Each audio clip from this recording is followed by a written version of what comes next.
Latest, I'm joined from Caracas by Juan Carlos Lamas. Hello there, Juan Carlos.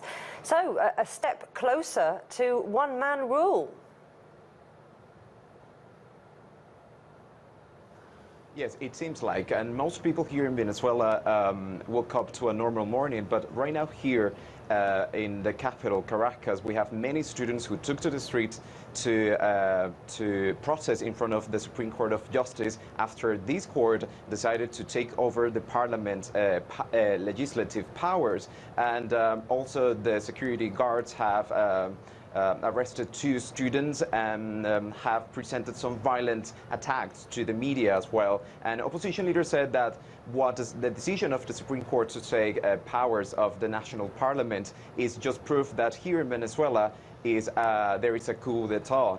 Opposition leaders said that they will continue taking to the streets. In fact, tomorrow, if they don't get a response from Maduro's government, who still hasn't given any declarations on this matter, they will take to the streets in Caracas, Venezuela's capital, and also across the country to demand answers to know why the Supreme Court took this decision. So students already on the streets and calls from the opposition for more people to take to the streets. That's within Venezuela after that Supreme Court ruling. What about the international reaction? Well, so far, countries such as Argentina, Mexico, Peru, Brazil, Canada, and the United States have condemned the decision of the Supreme Court to take over the powers of the parliament's power, saying that this is somehow violating a constitutional breach here in Venezuela.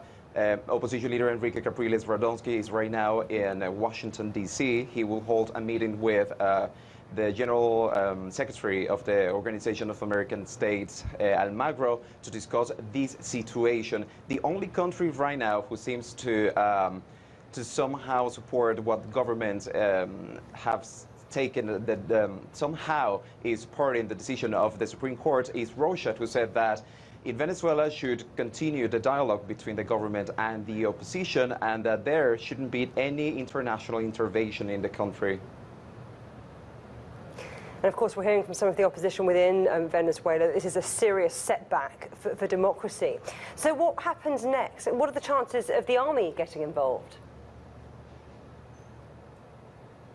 Well, so far we haven't have any reactions coming from the army here in Venezuela, and it seems we won't expect any reactions for the moment. But one of the turning points here in Venezuela is that the Venezuelan Attorney General, Luis Ortega Diaz, who is being blamed by opposition members of supporting Maduro's government, she completely rejected the Supreme Court decision to take over Parliament's power. She said this is a violation to the Venezuelan Constitution, though it's uncertain what the Attorney General's next move is going to be.